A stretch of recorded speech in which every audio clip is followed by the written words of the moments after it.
Bismillahirrahmanirrahim. Alhamdulillahi rabbil alamin, wassalatu wassalamu ala asrafil khalqi wa azzil mursalin abil qasimi Muhammad wa ala alihi tayyibin at-tahirin allazina azhaballahu anhum rijsa wa tahharahum tathira. Musidɓe tedduɓe, haray ha joni ko wonɗe yewtude ko fi ngal gandal needi ka nder dina meɗen l'islamu. Innuɗen gandal ngal haray ko gandal ɓurungal hittude, ɓurungal wondude e nafa, ɓurungal jogade martabaji towuɗi ka Allah ɗi tawata banu adama on. Piiji ɗin fo si o heɓali ngal haray o heɓali hay fus. Ɓawo hiɗen andi pellet si tawi banu adama jogaki needi moƴƴiri, haray ko o jangi wo gangal mal nafatamo. Si tawi o heɓali jikku moƴƴo ko o mari wo, ko o laami wo, haray ko o dongal o wonanta jama on, o nafata hay hoore makko, wona fi fere o nafa goɗɗo.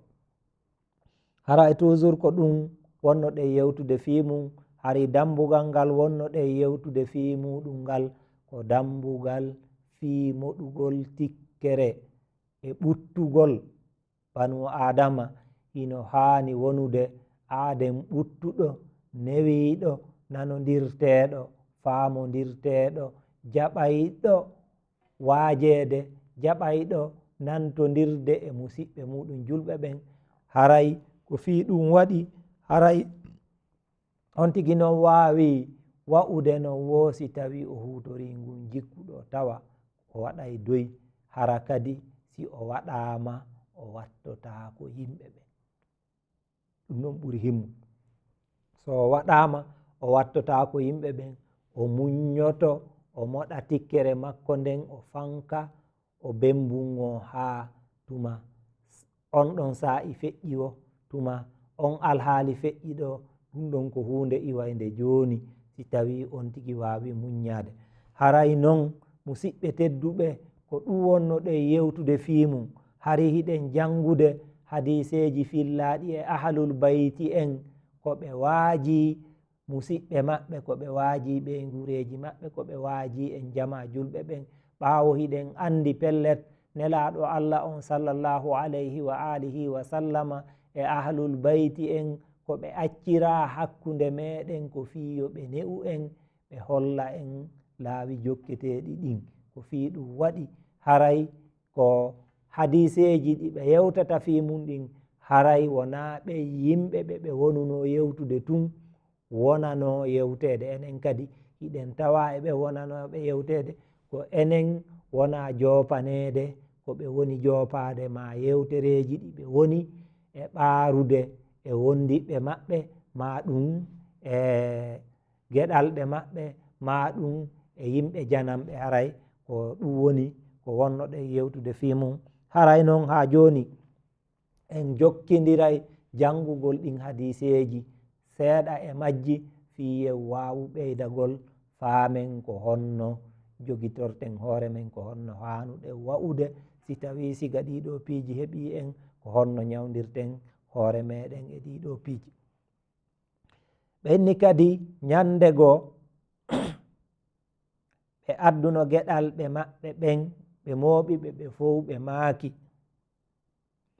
Ko onon yo ɓiɓɓe an, miɗo wasiyade on, kala jaɓuɗo mo o yanata himo wondi e makko. Kala jaɓuɗo wasiyemo mi woni wasiyade on tigui on tigui yanata, faljata hino wondi e on wasiye ɗon. Si tawi goɗɗo ari yenni on ka nowru mon nyamuru, o ardi ka nowru mon nanuru, o gantinike, jaɓane mo ganto. Banu adama hino heewi ha feƴƴiti ka tawata sikkata si waɗi doy haray jaahu mum on boni, si waɗi doy haray mirin mum on iwi, si waɗi doy haray teddungal mum ngal yahi. Kono hara musidɓe tedduɓe, wana non. Banu adama ko be waɗa doy, be wona aaden ñentinteɗo, be wona aaden ɓuttuɗo faamodirde e yimɓe ɓen, o heɓa nafoore e huwondirgol makko e yimɓe ɓen, o daɗa lorra tuma kanko e yimɓe ɓen ɓe haɓi. ɓaawo si tawi joni banu adama on waɗi doy, si tawi ko hakkunde ma e gaño ma, si a waɗi doy hakkunde ma e gaño ma on, ko piiji ɗiɗi woni nder ton. piihun aranun kun si tawi gaño ma on ko goonga himo añuma, si a waɗi doy no gasa ngun gayngu wonungu ka ɓernde makko ɗon iway wonta kiggol hakkunde moɗon. ɗum ɗon ko toɓɓere aranere. toɓɓere ɗiɗaɓere nden, si a waɗi doy hay si tawi gaño ma on hino falanoma waɗude ko boni, o hersay nedi maɗa moƴƴuri ndin waɗugol ma ko boni. a andi haray an ko an woni daɗɗande hoore ma ko wonɗa heɓude ko. si a waɗi doy haray iɗa mari nafa, si a tawi a waɗali doy haray lorra kan kadi ko e hoore on tigi heltata. foti noon ko lorra kan ka aduna ɗo ma hara ko lorra kan ka lahira. ko ɗum waɗi o hadise mo janguɗen ɗo mo seyidna aliya alayhi salam wasiyi geɗalɓe maɓɓe ɓe yoɓe waɗu doy, yoɓe muñño waɗuɗoɓe ko e ndi mbaadi ɗo tindini, ko e ndi mbaadi ɗo joopi. Allahumma inni as'aluka min 'azamatika bi a'zamiha wa kullu 'azamatika 'azima. Allahumma inni as'aluka bi 'azamatika kulliha. haray ko non woniri jofoɓe ɓen non kañum hino sikka wonde ɓuttugol hino jeeya e mande lo'ere e piiji addayɗi yo banu adama on jaasu addayɗi jaasere. kono jooma hakkillaji ɗin kañum hino faami wonde ɗum hino jeeya e mandeji seeɓugol hakkille e moƴƴugol jikku e wonugol sabu heɓugol teddungal e ɓantal.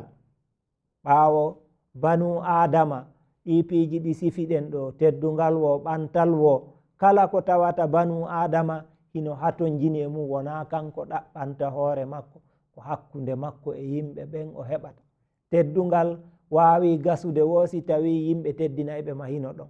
ɓantal wawi gasude wo si tawi hino woodi ɗon mo ɓurɗa, ma ko an e goɗɗo wondi inne oɗa no ɓuri oɗa no ɓuri. si tawi ko an tu woni joni, ɓantal a heɓata, teddungal a heɓata, jaahu a heɓata. ɗiɗo piiji fof a wawi heɓude ɗi wo e hakkunde jama. a wawi noon heɓude ɗum ɗo e hakkunde on jama wo si tawi a waɗi doy, a woni aden ɓuttuɗo, aden muññotoɗo, aden fankuɗo waɗayɗo doy, hutora hakkille mum ɗen ko ɗum ɗo woni ko dinal islam ka kon ɗaɓɓi. ko ɗum ɗon kadi nafatama, nafa banu adama on, nafa jamaɓe wonduɗa ɓen. tawa on fof e moɗon on nafitoray kin ɓuttiɗon, on nafitoray nden moƴƴere jikkuɗon. haray ko ɗum ɗon dinal islamu kan yamiri en. ɓe inni kadi ko embere neɗɗanke on ɓantori wo needi makko ndin kadi moƴƴirta. si tawi on tigi ɓantike, needi makko ndin kañum kadi ɓanto. si tawi on tigi ɓantaki, needi makko ndin kañum kadi ɓantotako. wonki makko kin laaɓa, wona yiɗuki yimɓe ɓen, wona añuki ko boni. añuki ko boni ki faalaka ko boni, ko ɗum ɗon ɓantata banu adama on fi yo o hewtu e fondoji towuɗi. tawayɗi ko banu adama ɗaɓɓata ko piiji ɗiɗi, ko malal aduna e malal lahira. joni noon ɗe male ɗo ɗiɗi innuɗen e wawata heɓade e ɓaawo waɗugol doy, e ɓaawo moɗugol tikkere muñño yaafano yimɓe ɓen, ɓaawo yimɓe ɓen ko ɓuri heewude kon haray faljay woni. si tawi goɗɗo ari falji an kadi a jokkimo e faljere makko nden haray on ɗiɗo non hiɗon fota, on ɗiɗo non ko on nangitirteɓe, on ɗiɗo non ko on jokkirteɓe golle bonɗe e waɗuɗen ɗon. haray noon musidɓe tedduɓe jogiiɗo hakkille waɗata siga ɗiɗo piiji. kala annduɗo hunde ko bonnanayi ndemo haray on tigi sino mari hakkille waɗatande, haray ko yaka seede men yo julɓe. haray noon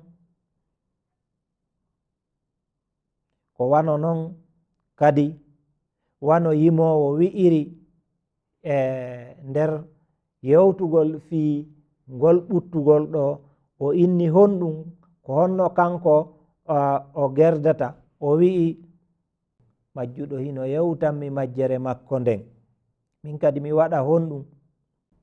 wano o wi'iri noon majjuɗo hino yewtanmi majjere makko nden, jaabagol angol mi aama jaabagol mo. ma jaabagol angol wona aamugol jaabagol mo. ɓaawo si tawi a jaabike mo ko an woni memminde tana, ko an woni memminde hawre hakkunde ma e wonti. si a fankiɗo joni on tigi wowliɗo ha laabi temedere immike ɗo yahi, hande kadi banu adama nangitirtake fi honɗum, par ce que goɗɗo ko nangitirte koko on tigi wowli kon. si tawi a wowlali joni goɗɗum haray on tigi ala ko nangitere.